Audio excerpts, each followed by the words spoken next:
فاصدع بما تؤمر وأعرض عن المشركين إنا كفيناك المستهزئين الذين يجعلون مع الله إلها آخر فسوف يعلمون ولقد نعلم أنك يضيق صدرك بما يقولون فسبح بحمد ربك وكن من الساجدين واعبد ربك حتى يأتيك اليقين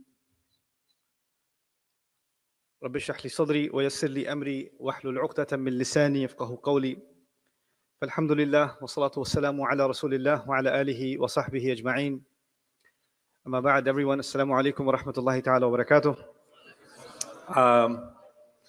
আপনাদের সাথে আজ কি বিষয়ে আলোচনা করব তা নিয়ে আমাকে বেশ ভাবতে হয়েছে। আমাকে বলা হয়েছিল যে এটা তরুণদের নিয়ে আয়োজিত একটা অনুষ্ঠান, তো দেখাই যাচ্ছে যে মনের দিক থেকে তরুণ অনেক মানুষ এখানে রয়েছেন।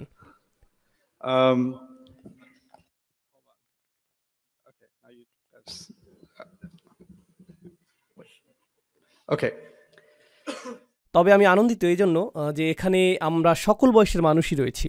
ব্যক্তিগতভাবে আমি তরুণদের জন্য পৃথক আয়োজনকে পছন্দ করি না। আমি মনে করি শিশুদের জন্য স্বতন্ত্র আয়োজন থাকতে পারে, কিন্তু মানুষ যখন শৈশবের গণ্ডি পার হয়ে কৈশোরে উপনীত হয় তখন তাকে প্রাপ্তবয়স্ক হিসেবে বিবেচনা করাই শ্রেয়। তখন আপনাকে প্রাপ্তবয়স্কদের আলোচনায় অংশ নিতে হবে, আর এটাই ইসলাম সম্মত পদ্ধতি।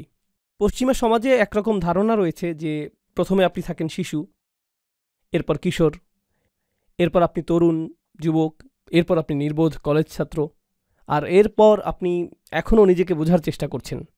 এরপর আপনার বয়স যখন 25, 30 বা 35 হয়, এখনও তাদের বয়স কম।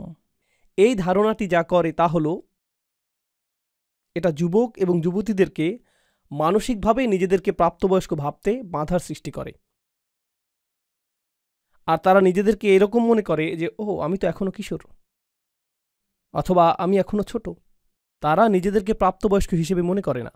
যেভাবে আমি বিষয়টাকে বুঝি তা হলো, যদি আপনি পশ্চিমা মানদণ্ডও গ্রহণ করেন, অস্ট্রেলিয়াতে কত বছর বয়সে আপনি ড্রাইভিং লাইসেন্সের উপযুক্ত হন?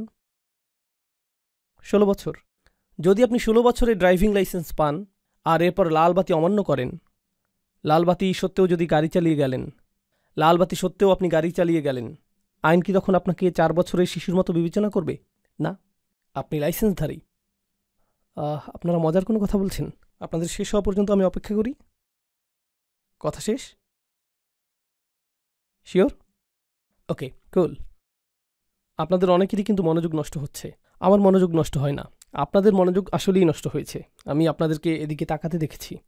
তো যাই হোক, বিষয়টা হলো সেক্ষেত্রে আইনের চোখে আপনি শিশু হিসেবে বিবেচিত হবেন না, আপনি প্রাপ্তবয়স্ক মানুষদের মতো বিবেচিত হবেন যে অপরাধ সংঘটিত করেছে। আমাদের দৃষ্টিতে যে এখন একজন কিশোর, সে যদি কোথাও গিয়ে কিছু চুরি করে আর তাকে বিচারকের সামনে উপস্থিত করা হয়, অপরাধটি সেই সংঘটিত করেছে, এই হিসেবেই সে আদালতে বিবেচিত হবে।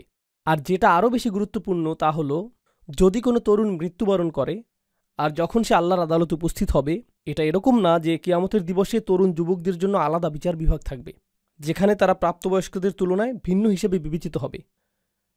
যখন আপনি বয়সন্ধির বয়সে পৌঁছান আর যখন আপনি শারীরিক এবং মানসিকভাবে সুগঠিত হয়ে প্রাপ্তবয়স্ক হয়ে ওঠেন, তখন আল্লাহর আদালতে এবং প্রকৃতপক্ষে বেশিরভাগ সমাজেই, এমনকি পশ্চিমা সমাজের আইন অনুযায়ীও, আপনি একজন প্রাপ্তবয়স্ক। কিন্তু কোনো অজানা কারণে আমরা তাদেরকে প্রাপ্তবয়স্ক হিসেবে বিবেচনা করি না। কোনো অজানা কারণে আমরা আমাদের তরুণদেরকে প্রাপ্তবয়স্ক হিসেবে বিবেচনা করতে অস্বীকৃতি জানাই। কিন্তু আমি সেরকমটা মনে করি না। আমি তাদেরকে শিশু হিসেবে বিবেচনা করি না, আমি তাদের সাথে প্রাপ্তবয়স্কদের মতোই কথা বলি। তাই আমি আনন্দিত যে আমাদের এই আসরে, যেখানে আজকে তরুণদের নিয়ে আলোচনা হওয়ার কথা ছিল, এখানে দাদার বয়সী এবং নাতির বয়সী মানুষ পাশাপাশি বসে আছে। আর এতে সমস্যার কিছুই নেই, এভাবেই এটা হওয়ার কথা ছিল। ঠিক আছে, এখন আমি আমাদের বিষয়বস্তুতে ফিরে আসতে চাই এবং কিছু ভাবনা আপনাদের সাথে শেয়ার করতে চাই। আমার সেই ভাবনাটি হলো একটি সূরা নিয়ে, যা কিছুদিন আগে আমি অধ্যয়ন করেছিলাম, সূরাতুল ওয়াকিয়া। আল্লাহ সূরা ওয়াকিয়াতে বিচার দিবসের দৃশ্যপট বর্ণনা করেছেন। কোরআনের বেশিরভাগ স্থানে যখন বিচার দিবসের বর্ণনা দেয়া হয়েছে, সেখানে এমন মানুষের বিবরণ এসেছে যারা জান্নাতে যাবে এবং এমন মানুষের বিবরণ এসেছে যারা জাহান্নামে যাবে। দুইটি শ্রেণী, তাই না? কিছু মানুষ জাহান্নামে যাবে, আগুনে পুড়বে, কিছু মানুষ জান্নাতে যাবে। পরিষ্কার সরল শ্রেণীবিন্যাস। তো সূরা ওয়াকিয়া যে কারণে কৌতূহল জাগ্রতকারী তা হল 2 শ্রেণীর পরিবর্তে এখানে আল্লাহ আমাদেরকে 3টি শ্রেণীর কথা বলেছেন। তিনি বলেছেন আসহাবুল মাইমানাতি মা আসহাবুল মাইমানা, ডান পাশের মানুষেরা। এরা সেই সকল মানুষ যাদেরকে ডান হাতে আমলনামা প্রদান করা হবে, আর এর ফলশ্রুতিতে তারা জান্নাতের পথে অগ্রসর হবেন, যেটা সূরা তাহরিমে এভাবে বর্ণিত হয়েছে, রব্বানা আতমিম লানা নূরানা, হে আমাদের প্রভু, আমাদের আলোকে পরিপূর্ণ করে দিন, আমাদেরকে জান্নাতের সুদীর্ঘ পথ পাড়ি দেওয়ার সামর্থ্য প্রদান করুন। কিন্তু যেহেতু আপনার আমলনামা ডান হাতে রয়েছে, তাই আপনার ডান দিক থেকে আলো প্রতীয়মান হচ্ছে, সেই আলোর আভা আপনার বুক থেকেও ঠিকরে বেরুচ্ছে। ইয়াসআ নূরুহুম বাইনা আইদিহিম ওয়া বিআইমানিহিম, আর তারা জান্নাতের দিকে বেহেশতের সদর দরজা অভিমুখে হেঁটে যাচ্ছে। তারা হবেন ডান দিকের মানুষ।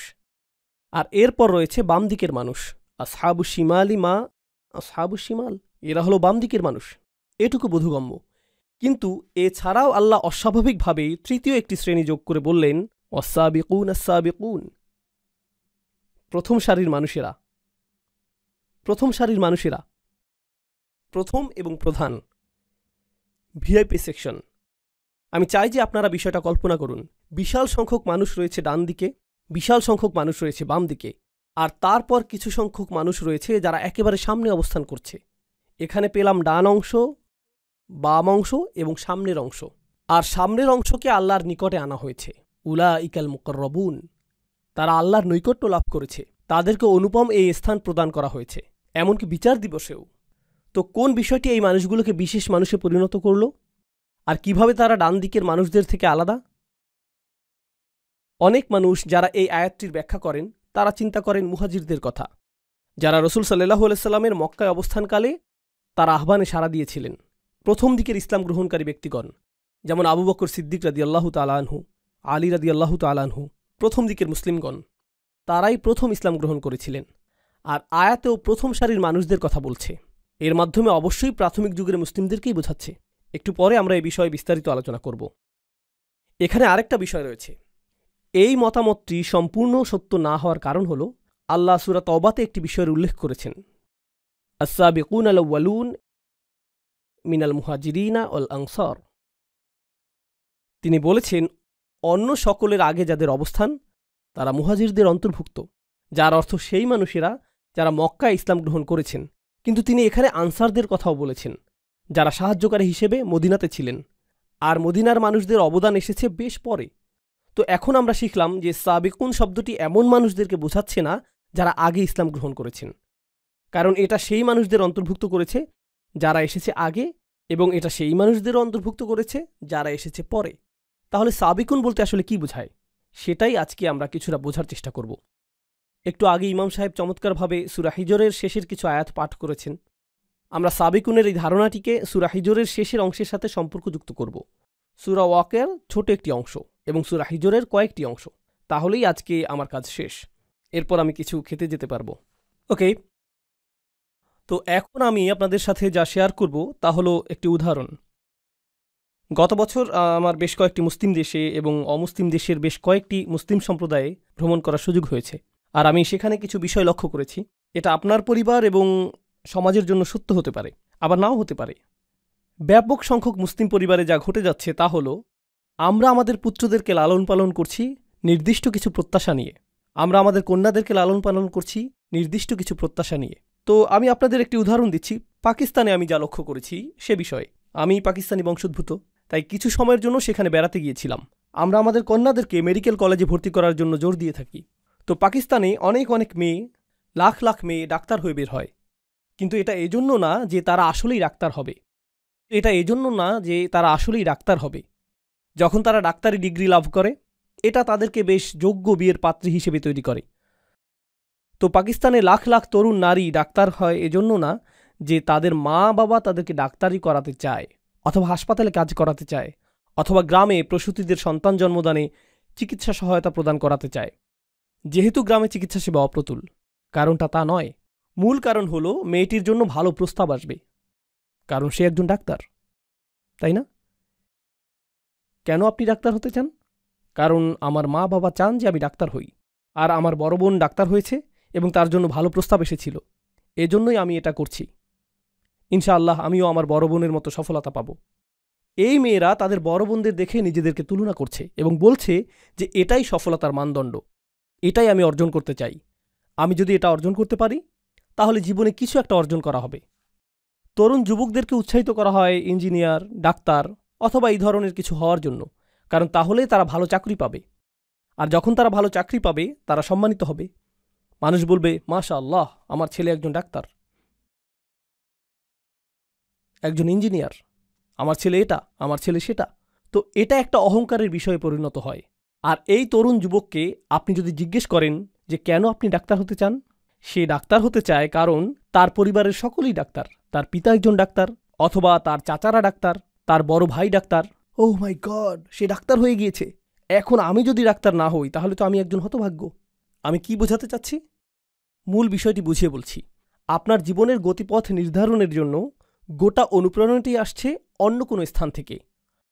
অন্য কেউ আপনার জন্য মানদণ্ড নির্ধারণ করে দিয়েছে, আর আপনাকে সেই মানদণ্ড অনুসরণ করতে হবে। আর বেশিরভাগ সময়ই সেই মানদণ্ডটি নির্ধারণ করা হয় তুলনার উপর ভিত্তি করে। সেই লোকের দিকে লক্ষ্য করো, সে এমনটা করেছে, দেখো সে কত টাকা উপার্জন করছে, দেখো সে কতটা সম্মানিত, তোমাকে তার মতো হতে হবে, এরকম হতে হবে। তো আমরা মূলত লক্ষ কোটি মানুষের মিলিত অনুসরণপ্রিয় একটি জাতি। এটা শুধুমাত্র ধর্মের দিক দিয়েই না, আমাদের ধর্মে আমরা কিছু বিষয় অনুসরণ করি। আমরা নামাজে একই পদ্ধতি অনুসরণ করি, আমরা হজ এবং রোজার ক্ষেত্রে একই সময়সীমা অনুসরণ করি।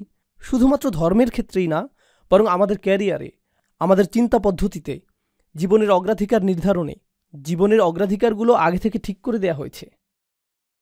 আর প্রজন্মের পর প্রজন্ম আমরা শুধু পুরাতন সেই অগ্রাধিকার অনুসারেই জীবন পরিচালিত করে যাচ্ছি। আমি যেখানেই গিয়েছি এই ব্যাপারটা লক্ষ্য করেছি।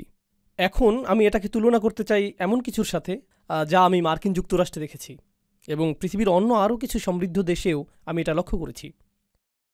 জানেন মার্কিন যুক্তরাষ্ট্রে কি ঘটে? জানেন কি ঘটে?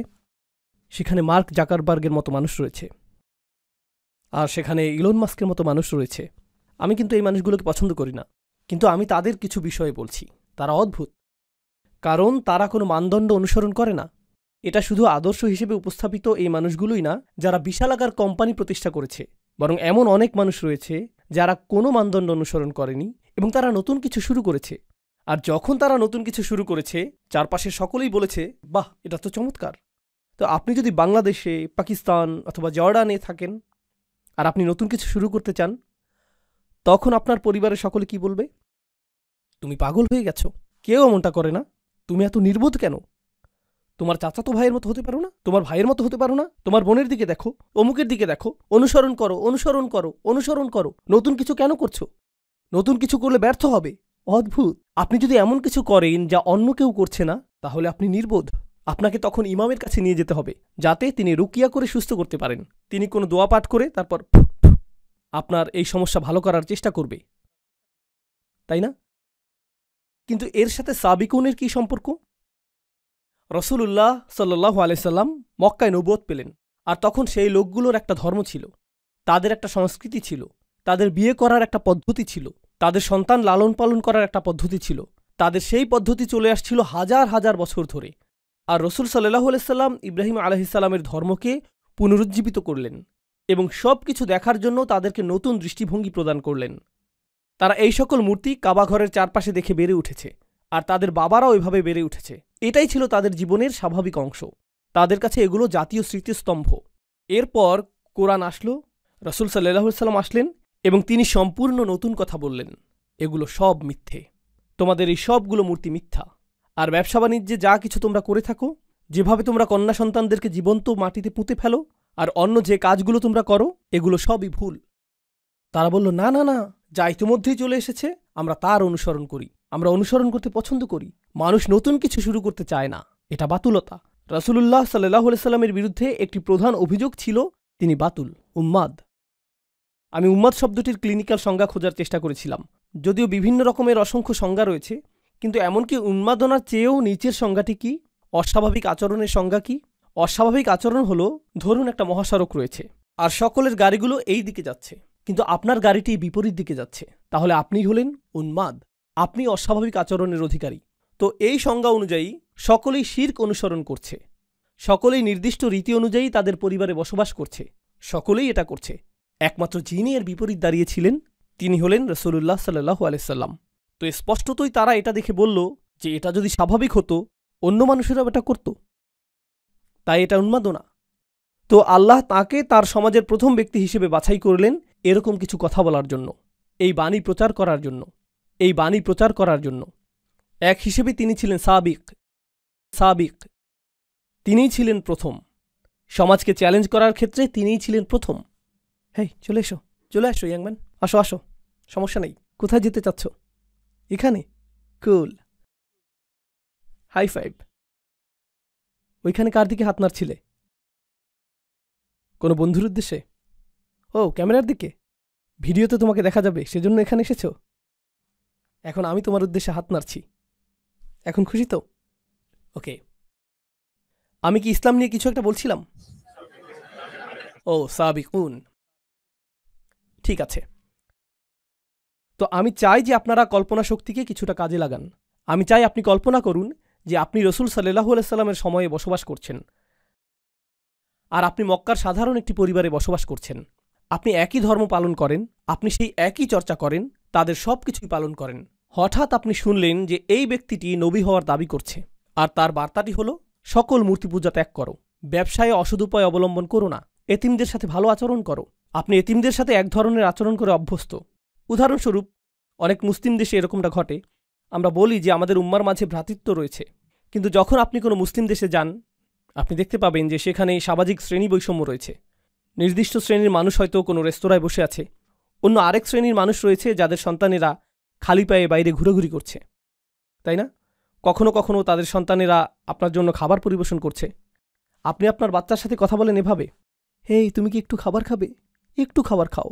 আর পরিবেশনকারী কোনো শিশু যখন আপনার কাছে আসে আপনি বলেন, হেই, চা নিয়ে আয়, হেই, এদিকে আয়। এভাবেই আপনি তাদের সাথে কথা বলেন। তো স্পষ্টতই আপনি তাদের সাথে সমান ব্যবহার করছেন না। কিন্তু সেই সমাজে এই কোরআন আসলো এবং বলল, যদিও এই শিশুগুলো এতিম, তুমি এরকম আচরণ করতে পারবে না। ফাযালিকাল্লাযী ইয়াদউল ইয়াতীম, আপনি তাদের সাথে এভাবে কথা বলতে পারবেন না। কাল্লা বাল্লা তুকরিমুনাল ইয়াতীম, তোমরা এতিমদেরকে সম্মানিত করো না। এতিমদেরকে সম্মানিত করা? আপনি কি বলছেন যে কাজের লোককে সম্মান দেখাতে হবে? আমি সম্মান প্রদর্শন করি এমন মানুষকে যে কমপক্ষে একজন ডাক্তার,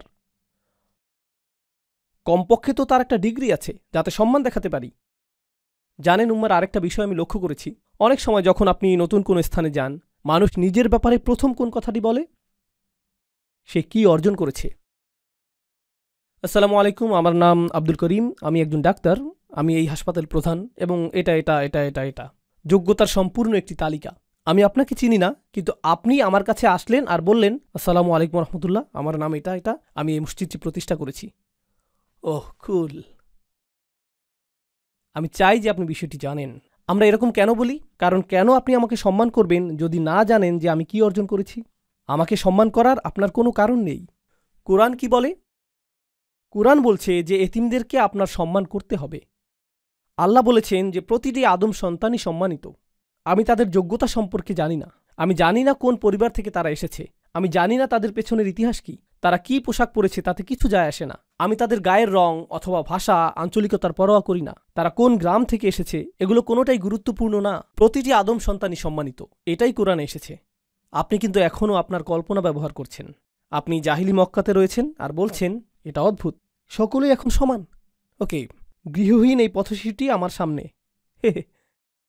এটা কোন ধরনের ধর্ম যা যুক্তিসঙ্গত না? কিন্তু আপনি চিন্তা করতে শুরু করলেন যে হয়তো এটা যুক্তিসঙ্গত, হয়তো সকল মানুষ আসলেই সমান, হয়তো এই শিরক এবং উপাস্যগুলো যুক্তিসঙ্গত না, হয়তো সত্য ধর্ম শুধু একটি, হয়তো সৃষ্টিকর্তা শুধুমাত্র একজন। তার কথা আমাকে আরেকটু শুনে দেখতে হবে। আর আপনি নীরবে এই মানুষটির কথা শুনতে শুরু করলেন, মুহাম্মদ রাসূলুল্লাহ সাল্লাল্লাহু আলাইহি ওয়াসাল্লাম। আর তারপর আপনি সিদ্ধান্ত নিলেন যে আমার পরিবারের মধ্যে আমিই প্রথম ব্যক্তি হতে চাই, উঠে দাঁড়িয়ে এটা বলার জন্য যে আশহাদু আল্লা ইলাহা ইল্লাল্লাহ ওয়া আশহাদু আন্না মুহাম্মাদান আবদুহু ওয়া রাসূলুহু। শুধু আপনার কল্পনাকে ব্যবহার করুন। যখন আপনি এটা করবেন, আপনার পরিবারের প্রতিক্রিয়া কি হবে? লক্ষ্য করুন, তারা নবীজিকে কি বলেছে? উন্মাদ। তারা বলবে, তুমিও তার সাথে থেকে উন্মাদ হয়ে গিয়েছ। দেখো, সে উন্মাদ, কেউই তার অনুসরণ করে না। কেন তুমি তাকে অনুসরণ করছো? আমরা তাকে সম্মান করতাম এবং পছন্দ করতাম তার এই অদ্ভুত ব্যাপারগুলো প্রকাশিত হওয়ার আগে, কিন্তু স্পষ্টতই সে কোনো ধরনের সমস্যায় ভুগছে, এবং মানসিক ভারসাম্য হারিয়েছে। আর তুমিও অকারণেই নিজের মানসিক ভারসাম্য হারাচ্ছ। তোমাকে স্বাভাবিক আচরণ করতে হবে। স্বাভাবিক অর্থ তোমাকে অন্য সকলের মতো হতে হবে, কারণ আপনি যদি অন্য সকলের মতো না হন তাহলে আপনি উন্মাদ। তো এই লোকগুলো, প্রথম মানুষগুলো যারা ইসলাম গ্রহণ করেছিলেন, জানেন তারা কি করেছিলেন? তারা অন্য সকলের সমর্থন হারাতে প্রস্তুত ছিলেন। তাদের অন্য কারো কাছ থেকে অনুপ্রেরণার প্রয়োজন ছিল না। অন্য কেউ তাদেরকে অনুপ্রেরণা দিচ্ছিল না। প্রকৃতপক্ষে সকলে তাদেরকে নিরুৎসাহিত করছিল। যখন তারা ইসলাম গ্রহণ করলেন, যেই মানুষগুলো তাদেরকে ভালোবাসত তারা অসন্তুষ্ট হয়ে পড়ল। যারা তাদের সাথে ব্যবসা করত তারা লেনদেন বন্ধ করে দিল। যারা তাদেরকে অনুকরণীয় হিসেবে দেখত এখন তারা তাদেরকে নিচু চোখে দেখে এবং তাদের থেকে দূরত্ব বজায় রেখে চলে। যাদেরকেই তারা ভালোবাসত বিনিময়ে তারা এখন ঘৃণা করে। তারা বিচ্ছিন্ন, একাকী এবং একঘরে হয়ে পড়ল। এমনকি এখানে শ্রোতাদের মধ্যে অনেক নমুসলিম ভাইদেরও একই অবস্থা। যারা অমুসলিম পরিবার থেকে এসেছেন এবং ইসলাম গ্রহণ করেছেন, তারা নিজেদের পরিবার থেকেও একই রকম অভিজ্ঞতার শিকার হয়েছেন। কিছু পরিবার বেশ ভালো, কিন্তু অন্যরা বলে, তুমি এটা কি করলে? তুমি পরিবারটা ভেঙে ফেললে। তুমি কেন স্বাভাবিক না? কেন তুমি এত অদ্ভুত? কেন তুমি শত্রু ধর্ম গ্রহণ করলে? এই ধরনের কথা তাদেরকে শুনতে হয়। কিন্তু তারা তাদের নিজ পরিবারের মাঝে সাবিক। সাহাবীরাও তাদের নিজের পরিবারে সাবিক হয়েছিলেন। কোরআন আমাদেরকে সেই মানুষদের গুণাবলী সম্পর্কে শিক্ষা দিয়েছে যারা গোটা পৃথিবীকে পরিবর্তন করে দিয়েছিলেন। কারণ আমরা গর্ব সহকারে বলতে পারি যে এই কোরআন 23 বছর ধরে নাজিল হয়েছে এবং এটা গোটা পৃথিবীকে পরিবর্তিত করে দিয়েছে। পৃথিবীকে পরিবর্তন করতে চাইলে পৃথিবীর অনুসরণ করলে চলবে না, আপনাকে নতুন কিছু করতে হবে, না হলে এটা সম্ভব না। অন্য সকলে যা করছে তা আপনাকে চ্যালেঞ্জ করতে হবে। কোনো পরোয়া করবেন না, আপনাকে এটা করতেই হবে। আপনাকে উঠে দাঁড়াতে হবে এবং এটা করতে হবে। আপনি কোনো প্রথার অনুসরণ করবেন না, বরং আপনাকে প্রথা ভঙ্গ করতে হবে। আপনি নিজের মূলনীতি অনুসরণ করে চলবেন। আপনি সাবিক হয়ে উঠবেন। আর সাবিকদের সাথে কি ঘটে? সেই মানুষগুলো যখন শুরু করে, সকলে তাদেরকে কি বলে? উন্মাদ। সকলে তাদেরকে প্রত্যাখ্যান করে। সকলে তাদের সন্তানদেরকে এদের ব্যাপারে সতর্ক করে, এই মানুষগুলোর অনুসরণ করো না। তারা এমন কিছু করে যা অন্য কেউ করে না। এরা অদ্ভুত, এরা আজব। আর সাবিকুনরা যখন এই সকল সমালোচনা, এই সকল আক্রমণ, প্রতিনিয়ত নিরুৎসাহিত করা মন্তব্য এবং বর্জনের শিকার হয়, তারা নিজেদের অনুপ্রেরণাকে প্রভাবিত হতে দেয় না। তারা নিজেদের অনুপ্রেরণাকে প্রভাবিত হতে দেয় না। তারা এতে প্রভাবিত হয় না, বরং তারা সামনে অগ্রসর হতে থাকে। আর আল্লাহ এ ধরনের মানুষদের ক্ষেত্রে কি করেন? তিনি তাদেরকে পরীক্ষা করতে চান যে তারা কি আসলেই সাবিক হতে চায় নাকি অনুসারী হতে চায়। আর এক পর্যায়ে তারা সফল হন। অবশেষে আল্লাহ তাদেরকে বিজয় প্রদান করেন। আর যখন আল্লাহ তাদেরকে বিজয় দান করেন, জানেন কি ঘটে? অন্য মানুষরা তখন তাদেরকে অনুসরণ করে। এটাই আল্লাহর নির্ধারিত নিয়ম। এটা শুধুমাত্র রাসূল সাল্লাল্লাহু আলাইহি ওয়াসাল্লামের সিরাতেই ঘটেনি, বরং এটা পৃথিবীতে সব সময়ই ঘটেছে। এটাই আল্লাহর নির্ধারিত নিয়ম। অদ্ভুত ধারণার অধিকারী এমন মানুষ রয়েছে। উদাহরণস্বরূপ কেউ বলতে পারে যে আমি মিনি কাপকেক উৎপাদন করব। এটা শুনতে অদ্ভুত মনে হয়, কেউ তো এটা কিনবে না। আর তারপর তারা নিজেদের গ্যারেজে এই স্টুপিড কোম্পানি শুরু করে। আর তারপর এটা সর্ববৃহৎ কাপকেক কোম্পানিতে পরিণত হয়। এটা বিশাল আকার ধারণ করে। এরপর সকলে তাদেরকে অনুসরণ করতে চায় এবং তাদের ধারণার পুনরাবৃত্তি করতে চায়। কেন? কারণ তারা নতুন কিছু শুরু করেছে। কেউ ঝুঁকি নিতে আগ্রহী না, কারণ কেউ নিশ্চিত না যে এটা কাজ করবে কিনা। সম্ভবত এটা ব্যর্থ হবে। যখন এটা সফল হয় তখন আমরা তা অনুসরণ করতে প্রস্তুত। আজকের দিনে পৃথিবীর যে সকল জাতি সবচেয়ে শক্তিধর,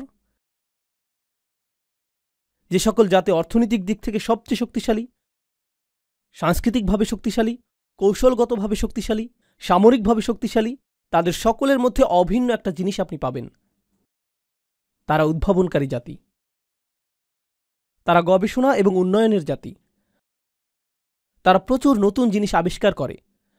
তারা বিজ্ঞানের জগতে সর্বদাই সাবিক। তারা চিকিৎসা বিজ্ঞানে বিভিন্ন শাখা নিয়ে গবেষণায় সাবিক। আপনি কাফেরদেরকে অভিশাপ দিতে পারেন, তাদের প্রতি রাগান্বিত হতে পারেন, কিন্তু আপনার মায়ের যদি কোনো অপারেশনের প্রয়োজন হয়, সামর্থ্য থাকলে আপনি পশ্চিমা দেশগুলোর সেরা হাসপাতালটিতেই যাবেন, কারণ সেসব ক্ষেত্রে তারা সাবেকুন। অন্য কোথাও না গিয়ে আপনি সেখানেই যাবেন।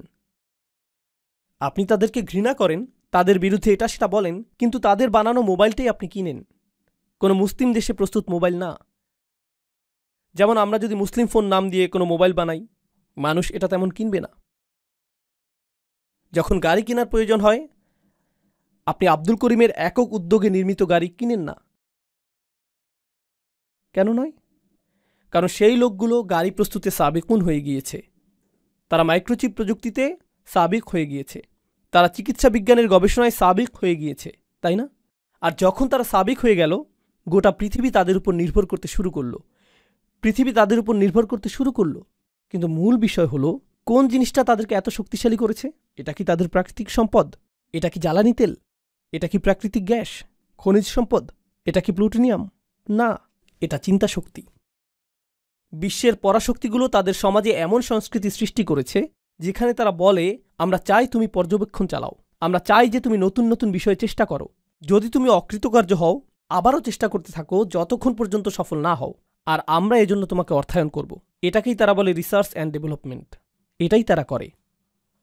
আর ধারণাটি এতটাই শক্তিশালী যে জ্ঞানী মুসলিমরা সারা পৃথিবী থেকেই, পাকিস্তান, বাংলাদেশ, সিরিয়া, সৌদি আরব, সারা পৃথিবী থেকেই যখন তারা কোনো বিষয়ে প্রকৃত গবেষণা করতে চায় এবং তারা সামনে অগ্রসর হতে চায়, তখন তারা কোথায় যায়? তারা আমেরিকায় যায়, ইংল্যান্ডে যায়, সুইডেনে যায়, ডেনমার্কে যায়, তারা অস্ট্রেলিয়ায় যায়, তারা এই বিশ্ববিদ্যালয়গুলোতে যায়। কারণ এই বিশ্ববিদ্যালয়গুলো এমন বিষয় বুঝতে পেরেছে যা উত্তরাধিকার হিসেবে আল্লাহ আমাদেরকে দিয়েছিলেন। আমাদেরকে সকল বিষয়ে সাবেকুন হতে হবে, আমাদেরকে সকল বিষয়ে সকলের থেকে এগিয়ে যেতে হবে। ধর্মের দিক থেকে আমরা এগিয়ে আছি, কিন্তু বিজ্ঞানের ক্ষেত্রে, ব্যবসার ক্ষেত্রে, সমাজ বিনির্মাণের ক্ষেত্রে আমরা পিছিয়ে আছি। অন্য জাতির দিকে ইশারা করে এটা বলা খুবই সহজ যে এই লোকগুলো অনেক শক্তিধর। কখনো কি অধ্যয়ন করেছেন যে কিভাবে তারা এই শক্তি অর্জন করল? ও না, শয়তান তাদের সাথে রয়েছে, দাজ্জাল তাদেরকে সাহায্য করছে। এটাই আপনার জবাব। এজন্যই আপনারা অগ্রসর হতে পারছেন না, এজন্যই আপনাদের কথা কেউ শুনে না, কারণ আপনারা মৌলিক কিছু বিষয় বুঝতে পারছেন না যা আল্লাহ প্রদত্ত নিয়মের অংশ। এটা আল্লাহ প্রদত্ত নিয়ম, এটা আল্লাহ প্রদত্ত নিয়ম যে যারা চেষ্টা করবে এবং যারা সাবেকুন হবে তারাই সফলতা পাবে, আর অন্য সকলেই তাদের অনুসরণ করবে, অন্য সকলেই তাদের মতো হতে চাইবে। জ্ঞানের যে কোনো শাখা নিয়ে চিন্তা করুন, যে কোনো শাখা। আপনারা জানেন গল্প লেখার জন্য একটা নির্দিষ্ট ধরন রয়েছে এবং ইংরেজি সাহিত্যের একটি মানদণ্ড রয়েছে যে কিভাবে গল্প লিখতে হবে। কেউ এসে সম্পূর্ণ ভিন্ন ধরনের গল্প লিখল, যেখানে শেষের অংশটা শুরুতে লেখা হলো। সে পুরো গল্পটির ধারাবাহিকতাকে উল্টোভাবে উপস্থাপন করল, আর হঠাৎ করে তা সর্বাধিক বিকৃত বইয়ে পরিণত হল। এখন হাজার হাজার বই এই ধারণাটি ব্যবহার করছে, কারণ এটা নতুন কিছু, এটা অভিনব এবং সৃজনশীল একটা বিষয়। কেন আমি আপনাদেরকে এত কথা বলছি? কারণ আমি চাই যে কিছু বিষয় আপনারা মাথা থেকে ঝেড়ে ফেলে দিন, অন্যের কপি করা বন্ধ করে দিন, সৃজনশীল হন, নিজে থেকে চিন্তা করুন। অনেক মুসলিম তরুণ বলে, ইসলামের জন্য আমি কি করতে পারি? আমি ইনফ্লুয়েন্সার হতে চাই। আসলেই আপনি ইনফ্লুয়েন্সার হতে চান? আপনি নিজেই তো ইনফ্লুয়েন্সের মধ্যে রয়েছেন। নিজেকে জিজ্ঞেস করুন কেন আপনি ইনফ্লুয়েন্সার হতে চান। ও, কারণ আমি অমুককে দেখেছি সে এরকম ইনফ্লুয়েন্সার, বিষয়টা অসাধারণ, তাই আমিও এরকম হতে চাই। এটা কি কপি করা না? আমি কন্টেন্ট ক্রিয়েটর হতে চাই। কন্টেন্ট তৈরি করার মাধ্যমে আপনি উম্মার সেবা করতে চান। এর অর্থ কি? দেখি তো অন্য মানুষেরা কি কন্টেন্ট তৈরি করেছে। ও, এটাকে কপি করতে হবে, কারণ এটা এখন ট্রেন্ডিং, তাই এমন কিছু তৈরি করি যা ভাইরাল। এমন হ্যাশট্যাগ ব্যবহার করব যা অন্য সকলে ব্যবহার করছে। কপি, কপি, কপি এবং কপি। আপনি জনপ্রিয় বিষয়ের পেছনে ছুটছেন। প্রযুক্তিগত বিবেচনায় আপনি নতুন কিছু করছেন, কিন্তু মনস্তাত্ত্বিক বিবেচনায় আপনি সেই একই জিনিস করছেন যা হাজার হাজার বছর ধরে করা হচ্ছে, কপি করা। আমাদের ধর্মে আমাদেরকে দেয়া হয়েছে একটি উদ্দেশ্য, একটি মিশন। মুসলিমরা নিজেদেরকে অন্য সংখ্যালঘুদের মতো সংখ্যালঘু মনে করা উচিত না। আমি এমন মুসলিমদের কথা বলছি যারা অমুসলিম দেশে রয়েছে। আমি যেহেতু এখন অস্ট্রেলিয়ায়, তাই এখন আপনাদের উদ্দেশ্যে বলছি। মূলত আমি বসবাস করি আমেরিকায়। আমেরিকাতে বলা হয়ে থাকে যে চাইনিজ সম্প্রদায় হলো সংখ্যালঘু, ল্যাটিনো সম্প্রদায় হলো সংখ্যালঘু, বিভিন্ন ধর্মীয় সম্প্রদায় যেমন বৌদ্ধরা সংখ্যালঘু, হিন্দুরা সংখ্যালঘু, মুসলিমরাও সংখ্যালঘু। আমরা শুধুমাত্র সংখ্যালঘু সম্প্রদায়। লক্ষ্য করুন, আপনাকে চিহ্নিত করার জন্য আপনি অন্য কাউকে সুযোগ করে দিচ্ছেন। আপনি এই চিহ্নিতকরণ মেনে নিয়েছেন, আর আমরা যেহেতু সংখ্যালঘু, আমাদের নিজেদের সংখ্যালঘু অধ্যুষিত এলাকায় স্থানান্তরিত হওয়া উচিত। আর তারপর সেখানে আমরা এমন সব কাজ করি যা আমরা সব সময়ই করে থাকি, তাই না? আমরা বড় চিন্তা করছি না। আমরা এমন চিন্তা করি না যে কিভাবে আমরা এমন আদর্শ মুসলিম হতে পারবো এবং এমন আদর্শ সম্প্রদায় পরিণত হতে পারবো যেখানে অমুসলিমরা এসে বলবে যে আমরা এখানে বসবাস করতে চাই। এই এলাকায় স্থানান্তরিত হতে চাই, আমরা এই মানুষগুলোর কাছাকাছি থাকতে চাই। জানেন সাধারণত কি ঘটে যখন মুসলিমরা কোনো এলাকায় স্থানান্তরিত হয়? অমুসলিমরা সেই এলাকা ছাড়তে থাকে। ও এই এলাকার অদ্ভুত হয়ে গিয়েছে। আর সেই এলাকার জমির মূল্যমান বাড়ার পরিবর্তে সেখানকার মূল্যমান কি ঘটে? পতন ঘটতে থাকে।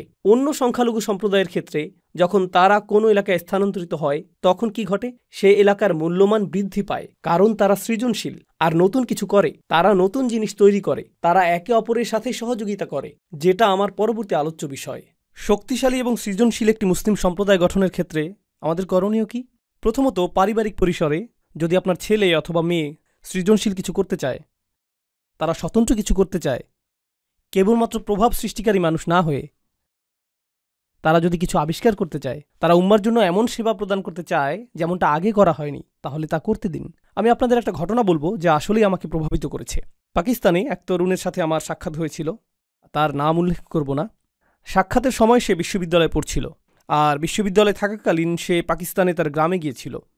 যখন সে সেখানে গেল, সে লক্ষ্য করল যে রাস্তাগুলোর অবস্থা অত্যন্ত খারাপ, আর কাছাকাছি কোনো হাসপাতাল নেই। যখন সেখানে কোনো নারী সন্তান সম্ভবা হয়, তাদেরকে পিক আপ ট্র্যাকের পিছনে 3 ঘন্টা ভ্রমণ করতে হয়। সন্তান সম্ভবা নারী যিনি শীঘ্রই সন্তান জন্ম দিবেন, তাকে পিক আপ ট্র্যাকের পিছনে থাকতে হয়। এভাবে 3 ঘন্টা লাগে হাসপাতালে পৌঁছতে।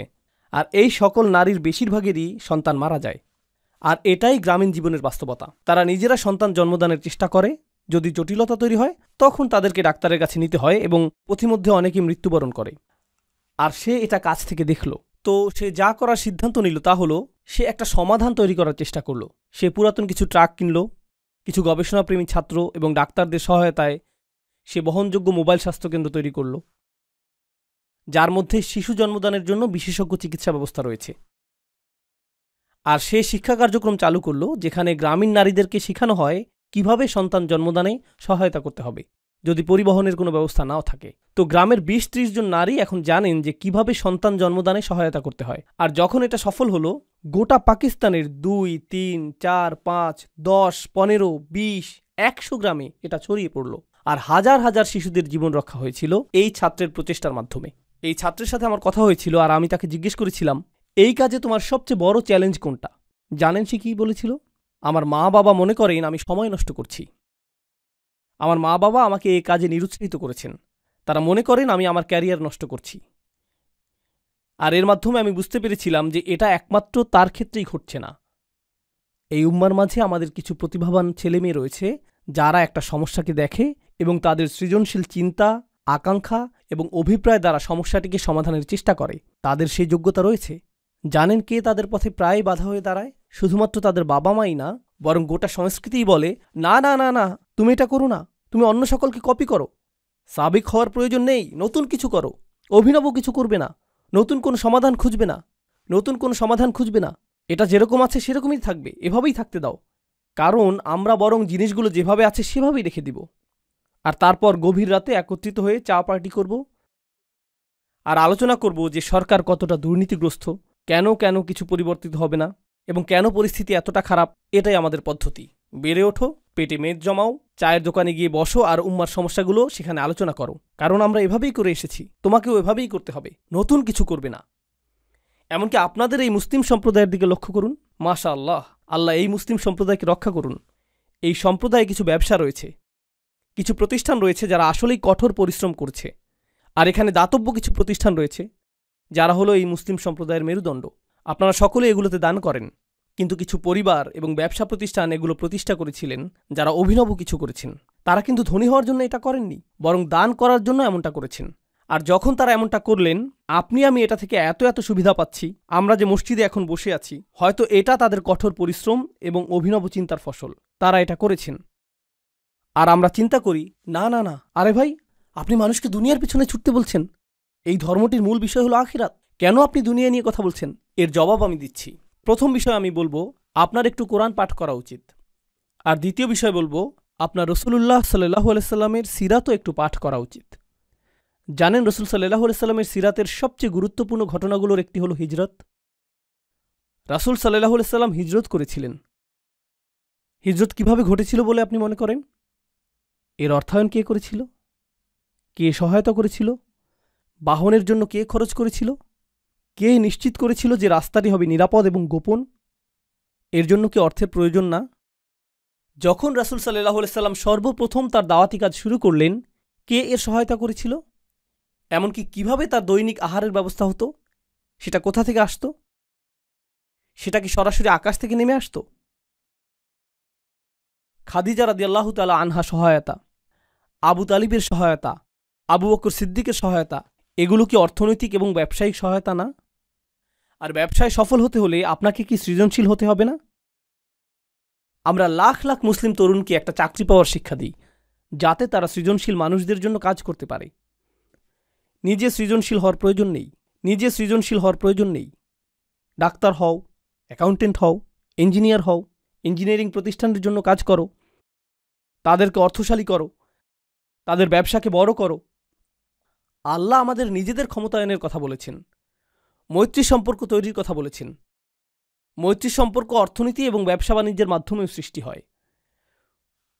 কোরআনের মনোরম একটা বিষয় হল, আল্লাহ বলেছেন, ওয়াল্লাযীনা কাফারু বা'দুহুম আউলিয়াউ বা'দ। কাফিররা একে অপরের মিত্র। কাফিররা একে অপরের মিত্র।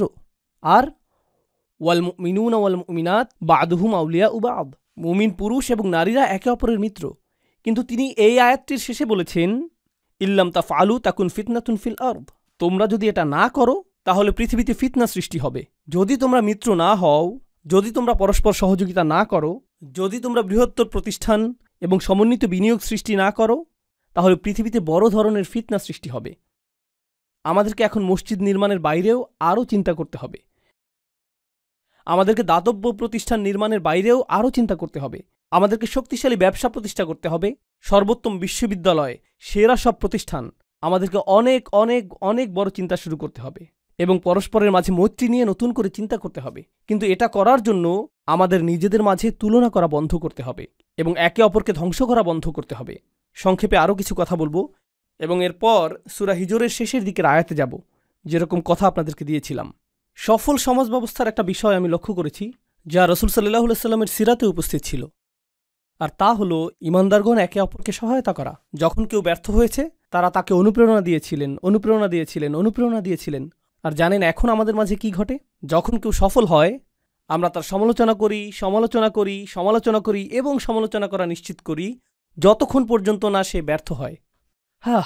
এরপর আমরা বাকি সকলে শান্তি অনুভব করি। সফল সমাজ ব্যবস্থা ব্যর্থ মানুষকে গ্রহণ করে এবং তাদেরকে বারবার চেষ্টা করার জন্য অনুপ্রাণিত করে, যতক্ষণ না তারা সফল হয়ে যায়। আর ব্যর্থ সমাজ ব্যবস্থা সফল ব্যক্তিদের পিছু নেয় এবং তাদেরকে সহ্য করতে পারে না, ফলে তাদেরকে নিচে নামিয়ে দিতে চায় পরস্পরের মাঝে মৈত্রী, শক্তি এবং সহায়তা সৃষ্টি করার পরিবর্তে। এ বিষয়ে প্রচুর চিন্তাশক্তি ব্যয় করতে হবে যে আধুনিক সময়ে এই আয়াতগুলো কী অর্থ বহন করছে। কিন্তু আপনাদের মধ্য থেকে যারা অভিনব কিছু করবেন, আমার উদাহরণের সেই তরুণ যুবকটির মতো যারা নতুন কিছু করবেন, যারা শুধুমাত্র প্রভাব সৃষ্টিকারী হবেন না, আপনাকে বাস্তব কিছু করতে হবে। আপনি বাস্তব সমস্যা সমাধান করতে চাইবেন। আপনাকে বলে রাখছি, উম্মার সকল সমস্যা আপনি একা সমাধান করতে পারবেন না। যখন মানুষ এসে প্রশ্ন করে, উস্তাদ কিভাবে আমরা উম্মার সকল সমস্যা সমাধান করব, এই সমস্যা শেষ হবে যখন আপনি এরকম নির্বুদ্ধিতাসুলভ প্রশ্ন করা বন্ধ করবেন, যখন আপনি বস্তুনিষ্ঠ প্রশ্ন করা শুরু করবেন। এখানে আমি একটা সমস্যা দেখছি, আমি এটা সমাধান করতে পারবো, কিন্তু এটা সব সমস্যার সমাধান করবে না। আমাদের সংখ্যা তো কয়েকশো কোটি। আমাদের প্রত্যেকেই যদি একটি করে ছোট সমস্যা সমাধান করি, কল্পনা করতে পারেন আমরা কি ধরনের উম্মায় পরিণত হব?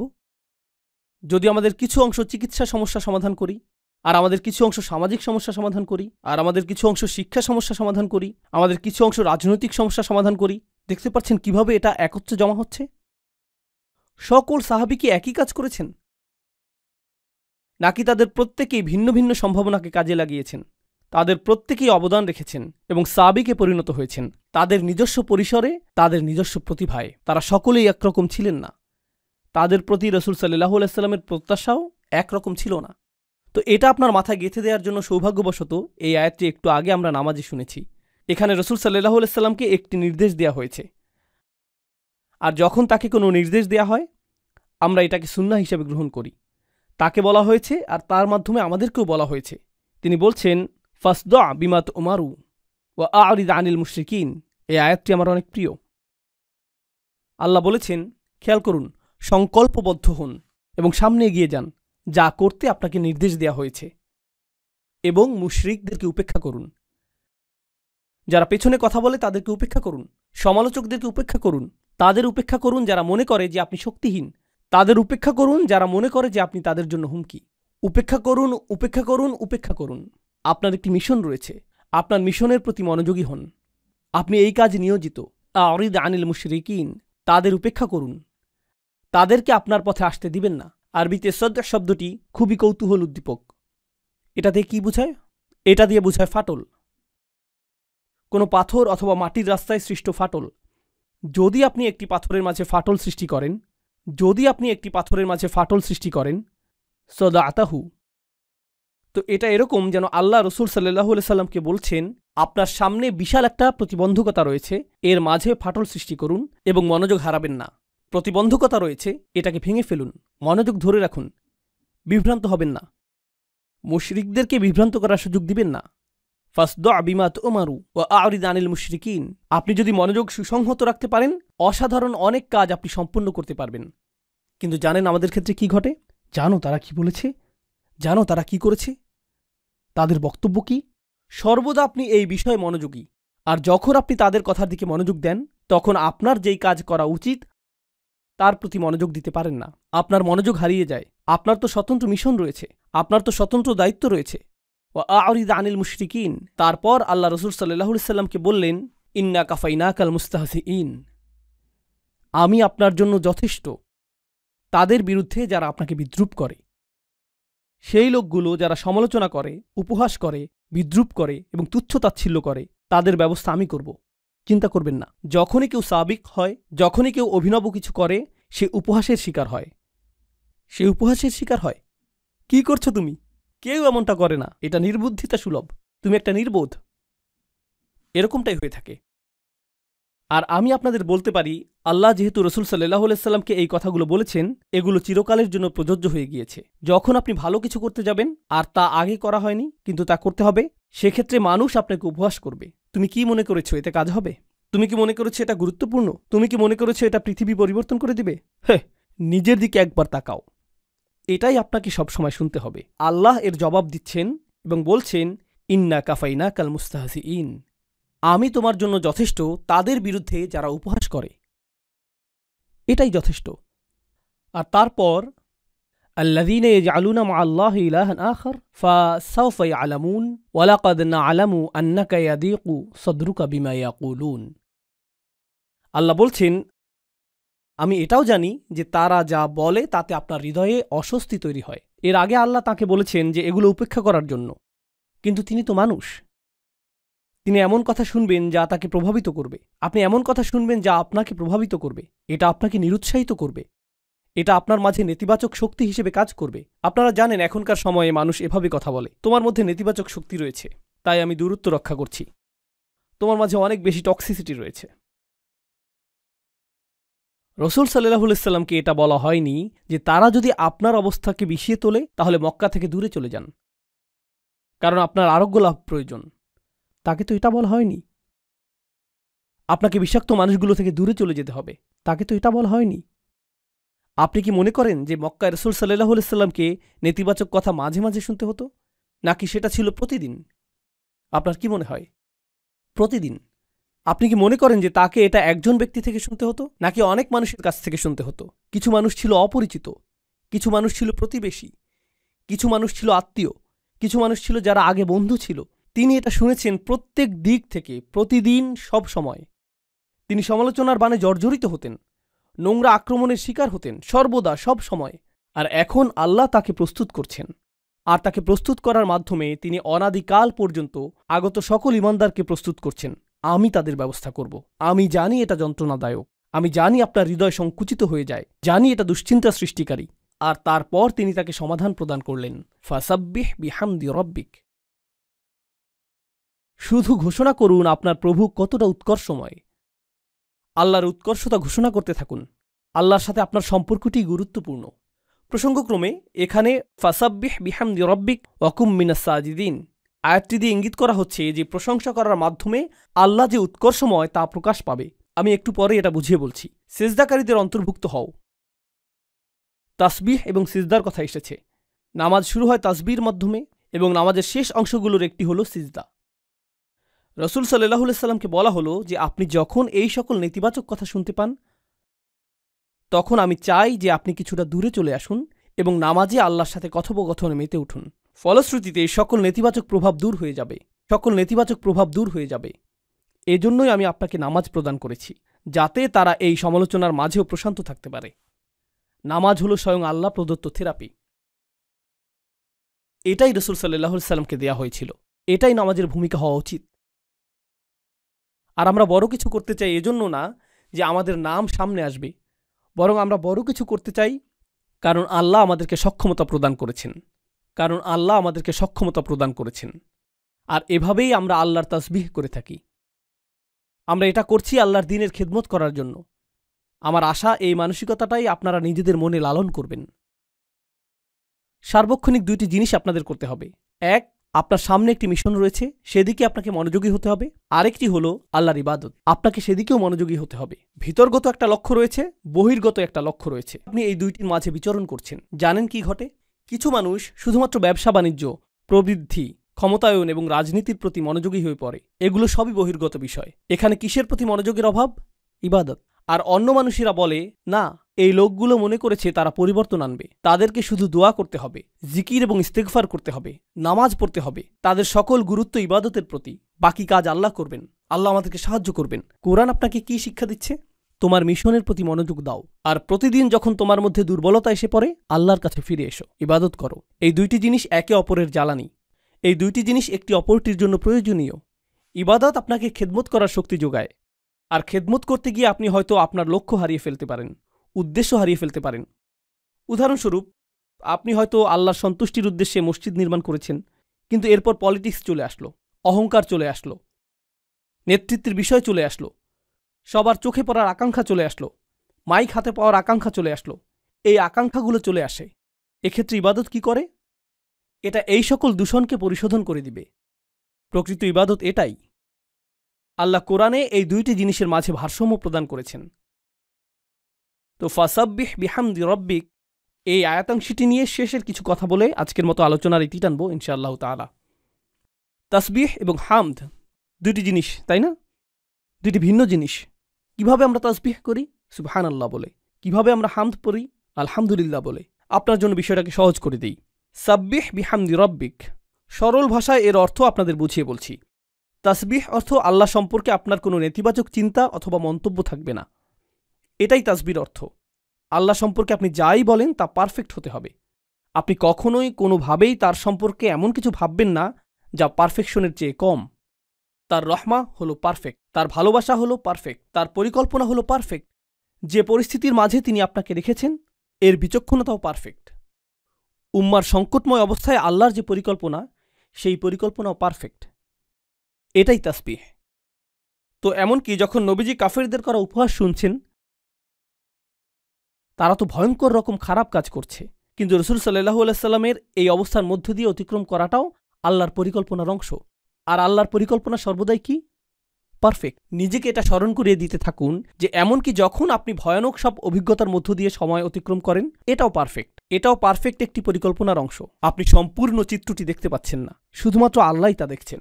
আমি আপনাদেরকে এর একটা উদাহরণ দিচ্ছি। আপনাদের মধ্যে অনেকেই রান্না করতে ভালোবাসেন।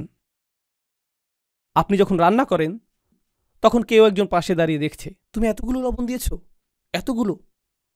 এতগুলো লবণ দিয়েছ। এই 5 মিনিট ধরে এত বেশি তাপমাত্রায় রান্না হচ্ছে, 5 মিনিট ধরে চলছে, আর আপনি বিরক্ত হচ্ছেন। চুপ করবে তুমি? ওইখানে গিয়ে কিছু একটা করো, জানালার ধারে গিয়ে বাইরে তাকিয়ে থাকো, আমাকে রান্না করতে দাও। তুমি এটা বুঝবে না। ও, অবশেষে রান্নাটা কিন্তু মজাই হয়েছে। কেন এমনটা হলো? কারণ সম্পূর্ণ পরিকল্পনাটি সে জানে না, আপনি জানেন। কেউ একজন কোনো কিছু অঙ্কন করছে, সে চমৎকার কিছু অঙ্কন করছে, আর আপনি পাশে দাঁড়িয়ে থেকে বলছেন, ধূসর রংটা এখানে, এই স্থানটাতে, কি করছো তুমি? এভাবে তো কাজ করা যায় না, কারণ কেউ একজন পাশে থেকে নজরদারি করছে, তাই না? এখন কল্পনা করুন, আমরা উদ্বিগ্ন হয়ে পড়ি যখন আল্লাহর পরিকল্পনার একটি অংশ দেখি। আপনি পরিকল্পনার সামান্য একটা অংশ দেখেই বলছেন, কি সমস্যায় পড়ে গেলাম, কেন এমনটা ঘটছে? আর আল্লাহ বলেন, তোমার জন্য সহজ করে দিচ্ছি, সাব্বিহ। নিজেকে স্মরণ করিয়ে দাও যে পারফেকশনের অধিকারী হলেন আল্লাহ। আর এই চিত্রটির প্রতিটি ছোট অংশ বৃহত্তর একটি পরিকল্পনার অংশ, যা পারফেক্ট, যা আল্লাহ কর্তৃক নির্ধারিত। এটাই তাসবিহ। কিন্তু তিনি শুধু বলেননি যে সাব্বিহ রব্বাক, তিনি বলেছেন সাব্বিহ বিহামদি রব্বিক। তাই আমাদেরকে এখন জানতে হবে যে হামদ বলতে কি বোঝায়। তাসবিহ ছিল আল্লাহ সম্পর্কিত সবকিছুই পারফেক্ট। তার পরিকল্পনা পারফেক্ট, তার বিচক্ষণতা পারফেক্ট, তার ভালোবাসা পারফেক্ট, তার তত্ত্বাবধান পারফেক্ট, তার সাহায্য পারফেক্ট। কেউ কেউ জিজ্ঞেস করে আল্লাহর সাহায্য কেন আসছে না? আল্লাহর সাহায্য পারফেক্ট, এবং যখন এটা আসবে সেই সময়টাও পারফেক্ট। এটাই তাসবিহ। ঠিক আছে, আসুন এখন হামদ নিয়ে সংক্ষেপে জেনে নিই। হামদ অর্থ তিনি যাই করেন তা ভালো, তা প্রশংসনীয়, এবং আমাদের উচিত এর জন্য তাকে ধন্যবাদ জ্ঞাপন করা। আল্লাহ যাই করেন আলহামদুলিল্লাহ। তিনি শুধুমাত্র পারফেক্টই না, যার অর্থ আমরা তার সমালোচনা করি না, বরং এর চেয়েও উপরে গিয়ে আমরা তার প্রশংসা করি এবং তার কৃতজ্ঞতা জ্ঞাপন করি। আমরা তার প্রশংসা করি এবং তাকে ধন্যবাদ জ্ঞাপন করি।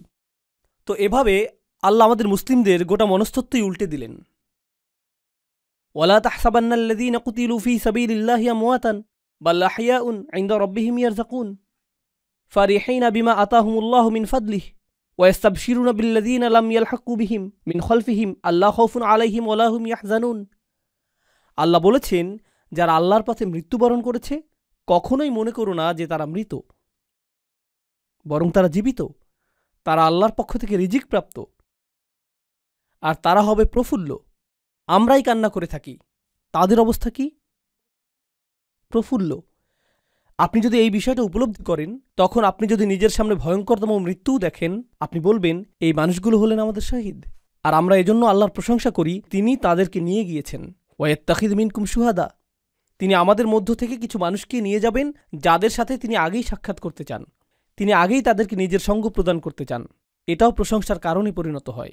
এমনকি এটাও প্রশংসার কারণ, যদিও এটা অপরাধীদের অপরাধকে বৈধতা প্রদান করে না, কিন্তু এই মুহূর্তে এটা আল্লাহর সাথে আপনার সম্পর্কের বিষয়। এটা অন্য মানুষের সাথে সম্পর্কিত কোনো বিষয় নয়। এটা শুধু আপনি এবং আল্লাহ। সাব্বিহ বিহামদি রব্বিকা। আর আপনি এটা নিশ্চিত করবেন যখন আপনি উপলব্ধি করবেন যে আল্লাহ যাই করেন তা পারফেক্ট, আর আমি তার প্রশংসা করব এবং ধন্যবাদ জ্ঞাপন করব আমাকে এই সংকটের মধ্যে থাকার সুযোগ প্রদান করার জন্য। কারণ কিছু মানুষের ক্ষেত্রে তারা কখনও এরকম সংগ্রাম করার কথা চিন্তাও করেনি। যেহেতু আল্লাহ আমাকে এই সংগ্রামের জন্য বাছাই করেছেন, আমার উচিত এজন্য আল্লাহকে ধন্যবাদ জানানো। কারণ এমন অনেক মানুষ রয়েছে যারা আমার চেয়ে অনেক বেশি বিচক্ষণ, যারা কখনো এমনকি এই পদক্ষেপই নেয়নি, বরং তারা শয়তানের পদাঙ্ক অনুসরণ করেছে। আমি তো কমপক্ষে আল্লাহর পথে অগ্রসর হওয়ার চেষ্টা করেছি। তাই আমার সম্মানিত এবং কৃতজ্ঞ বোধ করা উচিত যে আল্লাহ এই পথে সংগ্রাম করার জন্য আমাকে বাছাই করেছেন। অতএব আমি তাঁর প্রশংসা করব। রাসূলুল্লাহ সাল্লাল্লাহু আলাইহি সাল্লাম বিদ্রূপের শিকার হয়েছিলেন, আর এখন তিনি আল্লাহর প্রশংসা করছেন সেই বিদ্রূপের শিকার হওয়ার জন্য, কারণ এই বিদ্রূপই তার মর্যাদাকে উন্নীত করেছে। এটা তার জিহাদের অন্তর্ভুক্ত। আল্লাহ এই সংগ্রামের জন্য তাকে বাছাই করেছেন। ফাসাব্বিহ বিহামদি রব্বিক। আর ওয়াকুম মিনাস সাজিদিন। কৃতজ্ঞতার চূড়ান্ত বহিঃপ্রকাশ হল সিজদায় অবনত হওয়া। আল্লাহর সম্মুখে বিনয়ের চূড়ান্ত বহিঃপ্রকাশ হল সিজদায় অবনত হওয়া। তাই সিজদায় লুটিয়ে পড়ুন। আর যখন আপনি আল্লাহর সাথে এই কথোপকথন শেষ করবেন, এরপর যখন আপনি তাদের বিদ্রূপাত্মক কথা শুনবেন, ততক্ষণে সেই তাসবিহ এবং হামদ আপনাকে এতটাই দূষণমুক্ত করেছে যে এটা আপনার কাছে আর আগের মতো যন্ত্রণাদায়ক মনে হচ্ছে না। দেখতে পাচ্ছেন? উপেক্ষা করতে শিখুন। আরিদ আনিল মুশরিকিন। আমরা জানি এটা যন্ত্রণাদায়ক, আমরা জানি তারা যন্ত্রণাদায়ক কথা বলে, আমরা জানি এটা যন্ত্রণার উদ্রেক করে, আর যখনই এটা তোমার জন্য যন্ত্রণার উদ্রেক করবে, এই হলো তোমার উপশম। তো আমি বিশেষভাবে তরুণদেরকে বলবো, আপনার জীবনে যা করতে চান সে বিষয়ে একনিষ্ঠ থাকুন। আপনি যা অর্জন করতে চান সে বিষয়ে একনিষ্ঠ থাকুন। একনিষ্ঠভাবে কাজ করাকে স্বভাবে পরিণত করুন। আপনি যদি বিশ্ববিদ্যালয়ে পড়েন, শুধুমাত্র বিশ্ববিদ্যালয়ে পড়বেনই না, পড়াশোনার পাশাপাশি একটা কাজ খুঁজে নিন। কর্মস্থলে শিষ্টাচারগুলো শিখুন। শুধু ঘরে বসে থাকবেন না, এবং শুধুমাত্র সামাজিক মাধ্যমে ইসলামের খেদমত করবেন না। আমাদের প্রকৃত পুরুষ এবং প্রকৃত নারী প্রয়োজন, যারা সত্যিকার অর্থে এই উম্মার জন্য অবদান রাখবে, সত্যিকার অর্থে। আর আপনি যখন এই ধরনের ব্যক্তিত্ব গঠন করবেন, তখন আপনি কাজ করবেন, আপনি ব্যবসা প্রতিষ্ঠার চেষ্টা করবেন, আপনি স্বাধীনভাবে নিজের কাজ করবেন, আপনি স্বনির্ভর হওয়ার চেষ্টা করবেন। তরুণ যুবকেরা যাদের বয়স 17-18 বছর, তাদের লক্ষ্য থাকা উচিত অর্থনৈতিকভাবে স্বনির্ভর হওয়া, আর মা বাবার এতে উৎসাহিত করা উচিত। এরকম বলবেন না যে না না না, বিশ্ববিদ্যালয়ে পড়াশোনা শেষ করো, এরপর মাস্টার্স শেষ করো, এরপর পিএইচডি শেষ করো, এরপর তুমি হয়তো একটা চাকুরি পাবে, আর ততদিন পর্যন্ত বিয়ে করতে পারবে না। না না না, আপনার সন্তানদের স্বনির্ভরতা শিক্ষা দিন। এই উম্মাহ শক্তিশালী হবে না যতক্ষণ পর্যন্ত তরুণরা শক্তিশালী না হবে। আর তরুণরা যদি পরবর্তী ক্রিকেট চ্যাম্পিয়নশিপের জন্য অপেক্ষায় থাকে, তারা যদি পরবর্তী ভিডিও গেম রিলিজের অপেক্ষায় থাকে, অথবা পরবর্তী ওয়েব সিরিজের অপেক্ষায় থাকে, এটাই যদি তাদের চিন্তার কেন্দ্রবিন্দু হয়, অথবা তারা যদি পরবর্তী আইফোনের অপেক্ষায় থাকে, পরবর্তী গ্যাজেট হাতে পাওয়ার অপেক্ষায় থাকে, তাহলে তো আমরা কেবলমাত্র ভোক্তা প্রস্তুত করে যাচ্ছি। এটাই আমরা প্রস্তুত করে যাচ্ছি। তারা শুধুই ভোক্তা, তারা পৃথিবীকে কিছুই দিচ্ছে না, তারা শুধুই পৃথিবী থেকে গ্রহণ করছে। আমাদেরকে এমন উম্মাহ হিসেবে বানানো হয়েছে যারা পৃথিবীকে প্রদান করে। এই উদ্দেশ্যে আমরা সৃষ্টি হয়েছি। তো আপনাদের প্রতি এটাই আমার বিনীত অনুরোধ থাকবে যে সাবিক বলতে যা বোঝায় তা প্রকৃত অর্থেই চিন্তা করবেন, এবং সাবিক হওয়ার ফলশ্রুতিতে সমালোচনা সহ্য করার জন্য নিজেকে মানসিকভাবে প্রস্তুত করুন। সকল শোরগোল অপেক্ষা করে সামনে এগিয়ে যাবার জন্য নিজেকে মানসিকভাবে প্রস্তুত করুন। আল্লাহ আযজা জাল্লা আমাদের তরুণদেরকে শক্তি প্রদান করুন, এবং এই দ্বীনের খেদমতে ও এই উম্মার ক্ষমতায়নে তাদেরকে আগের প্রজন্ম থেকেও অনেক বেশি অবদান রাখার সামর্থ্য প্রদান করুন, যা উম্মার ক্ষমতায়নে অবদান রাখতে থাকবে আরও বেশি, আরও বেশি এবং আরও বেশি। বারাকাল্লাহু লি ওয়া লাকুম ফিল কুরআনিল হাকিম ওয়া নাফা'নি ওয়া ইয়্যাকুম বিল আয়াতি ওয়াজ যিকরিল হাকিম।